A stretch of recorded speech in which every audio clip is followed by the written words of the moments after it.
ሰላም የሸጋ ስፖርት ተከታታዮች እንደምን አላችሁ? ለጥቂት ደቂቃዎች አብረን ከቆየን ዛሬ አርሰናልን የተመለከቱ በርከት ያሉ መረጃዎችን ታደምጣላችሁ። አርሰናል ከፓሪስ ሳን ዠርማ ሽንፈቱ በኋላ ስለሚያደርገው የኤምሬትስ ስታዲየም የቦርንመዝ ፍልሚያ የተሰሙ አዳዲስ ጉዳዮች አሉ። ማንቸስተር ዩናይትድ በዩሮፓ ሊግ አትሌቲክ ቢልባውን ማሸነፉ ለአርሰናል ይዞለት የመጣ አዲስ ውለታ አለ እየተባለ ነው። ስለ ፓሪስ ሳን ዠርማው ኮከብ ኦስማን ዴምቤሌ የጉዳት ዜና እየተሰማ ነው። ከዊሊያም ሳሊባ ኮንትራት ጋር በተገናኘ የሰማነው አዲስ ዜናም አለ። እነዚህና ሌሎችን ታደምጣላችሁ። እንደተለመደው መረጃችን ለብዙ መድፈኞች እንዲዳረስ ላይክ በማድረግ ጀምሩ።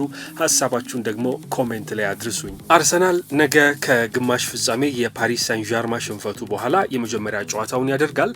በኤምሬትስ ስታዲየም ቅዳሜ ምሽት 1:30 ሲል ቦርንመዝን ይገጥማሉ። በዚህ የውድድር ዓመት ቦርንመዝ ጥቅምት ወር ላይ ነበረ የመጀመሪያ ጨዋታቸውን አድርገው በቫይታሊቲ ስታዲየም 2-0 በሆነ ውጤት አርሰናልን ያሸነፈው። ነገር ግን ቦርንመዝ አርሰናልን ከሜዳው ውጪ ኤምሬትስ ላይ በገጠመበት ያለፉት 8 ጨዋታዎች 23-4 በሆነ የጎል ልዩነት ሁሉንም 8 ጨዋታዎች ተሸንፎ ነው ያጠናቀቀው።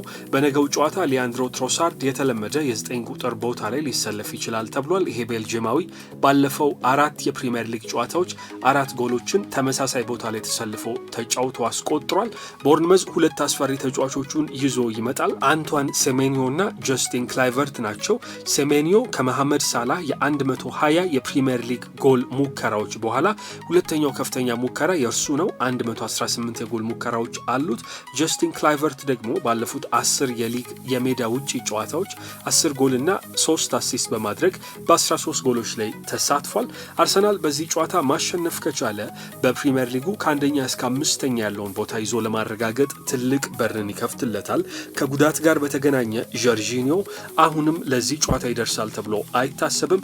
ሪካርዶ ካላፊዮሪ ለዚህ ጨዋታ የመድረስ እድል አለው እየተባለ ነው። አርቴታ የቀጣይ ረቡዕ የፓሪስ ሳን ዠርማ ጨዋታ በማሰብ አሰላለፉ ላይ ለውጥ ሊያደርግ እንደሚችል ይታሰባል። ነገር ግን ተከታታይ የፕሪሚየር ሊግ ውጤት አልባ ጨዋታዎቹ ደግሞ ብስጭት ውስጥ የከተቱት ስፔናዊው አሰልጣኝ ጠንካራ የሚባለውን ማሰላለፍ ሊጠቀም ይችላል እየተባለ ነው።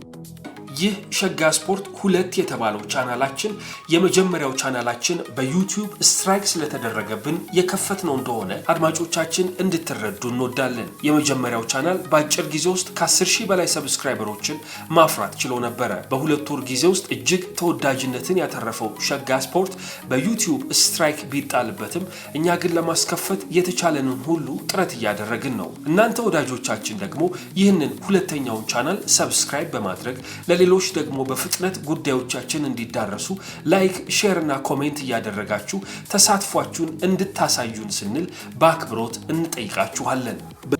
ከፓሪስ ሳን ዠርማ ጨዋታ ጋር በተገናኘ ግን ፓሪሳውያኑ በኦስማን ዴምቤሌ ጉዳት ዙሪያ ስጋት ውስጥ ገብተዋል ተብሏል።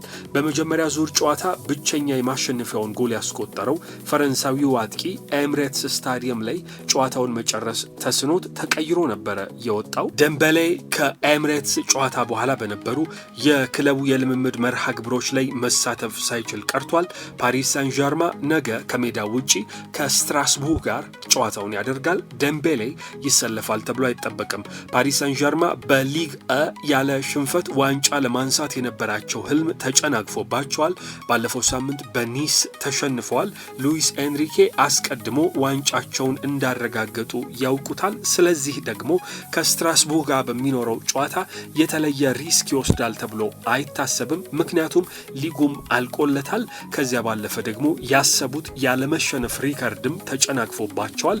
ስለዚህ በተቀያሪና ተጠባባቂ ተጫዋቾች ሊጠቀም እንደሚችል ነው የሚታሰበው። የፈረንሳዩ መገናኛ ብዙሃን ራዲዮ ሞንቴ ካርሎ ሪፖርት እንዳደረገው ሐሙስ የነበረውን የቡድን ልምምድ ዴምቤሌ ተቀምጦ ነው የተመለከተው ብሏል።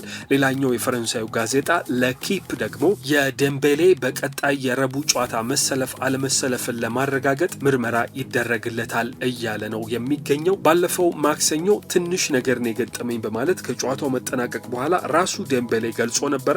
አሰልጣኙ ሉዊስ ኤንሪኬም የደምቤሌ ጉዳት ቀላል እንደሆነ ገልጿል። ነገር ግን አሁን ላይ ፓሪሳውያኑ ላብ እያላቸው ነው ተብሏል። ይህ ተጫዋች በዚህ ውድድር ዓመት በ45 ጨዋታ 33 ጎልና 12 አሲስት አለው።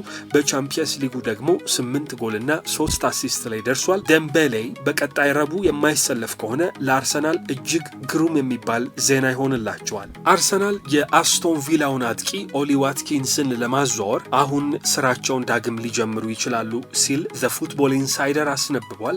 ይህንን የ29 ዓመት አጥቂ አርሰናል በጥር ወር እስከ 50 ሚሊዮን ፓውንድ ለመክፈል ፈቃደኛ እንደነበረ ይታወቃል ወደ ክለቡ ለማምጣት። ነገር ግን አስቶን ቪላዎች ተጫዋቹን አንሸጥም በማለት አስቀርተውታል። ተጫዋቹ ከጥር በኋላ በኡናይ ኤምሪ ግን ብስጭት ገብቶታል። በተለይ ደግሞ በውሰት ክለቡን የተቀላቀለው ማርከስ ራሽፎርድ የኦሊ ዋትኪንስን ቦታ ነጥቆታል፣ ወደ ተጠባባቂ ወንበር እንዲመለስ አስገድዶታል። ይህ ደግሞ ኦሊ ዋትኪንስን ያስደሰተ አልሆነም። በዚህ ውድድር ዓመት እስካሁን ድረስ በ50 ጨዋታ 16 ጎልና 13 አሲስቶችን የ29 ዓመቱ እንግሊዛዊ አጥቂ ለቪላ አስመዝግቧል። ኮንትራቱ እስከ 2028 ድረስ የሚቆይ ነው። ባለፈው የውድድር ዓመት በፕሪሚየር ሊጉ 19 ጎልና 15 አሲስቶችን በማድረግ በአንድ የውድድር ዓመት በፕሪሚየር ሊጉ 34 ጎሎች ላይ በመሳተፍ ክብረ ወሰን የሆነ የውድድር ዓመትን ነበረ ያሳለፈው። አርሰናል በአጥቂ ስፍራ ላይ ከኦሊ ዋትኪንስ ባለፈ ሌሎች በርከት ያሉ አማራጮች አሉት። እንደነ ዮኬሬሽ፣ ሼሽኮ እና አሌክዛንደር አይዛክ በአርሰናል ራዳር ውስጥ ያሉ ተጫዋቾች ናቸው። የኦሊ ዋትኪንስ ፍላጎታቸውም ቢሆን አሁን ላይ አልቀዘቀዘም። ማንቸስተር ዩናይትድ ደግሞ ለአርሰናል ትልቅ ውለታ ውሎለታል እየተባለ ነው። ትላንትና አትሌቲክ ቢልባኦን ማሸነፉ ለአርሰናል ጥሩ ዜናን ይዞ መጥቷል። ቀያይ ሰይጣኖቹ ወደ ስፔን ባስክ ግዛት አምርተው በሳን ማሜስ ክሉብ አትሌቲክን 3-0 እንዳሸነፉ ይታወቃል። ይህ ደግሞ ለአርሰናል ጥሩ የሚባል ዜና ነው። አትሌቲክ ክሉብ ወደ ፍጻሜ የማያልፍ ይመስላል። ምክንያቱም በቀጣይ የኦልትራፎርዱ መርሃ ግብር ተራራ የመግፋት ያህል ነው የ3-0 ልዩነትን ቀልብሶ አሸንፎ ወደ ፍጻሜ መድረስ። ወደ ፍጻሜ ካልደረሱ ደግሞ ኒኮ ዊሊያምስ ክለቡን የመልቀቅ እድሉ እጅግ ከፍተኛ ነው ተብሏል።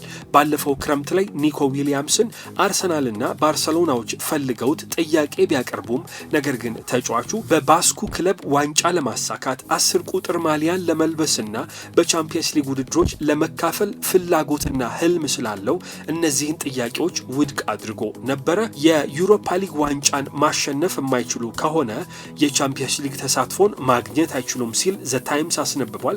ይህ ደግሞ የ22 ዓመቱን ስፔናዊ ከክለቡ ለማስወጣት በቂ ምክንያት ይሆናል እያለ ነው ዘ ታይምስ። በዚህ ውድድር ዓመት 11 ጎልና 7 አሲስቶች አሉት።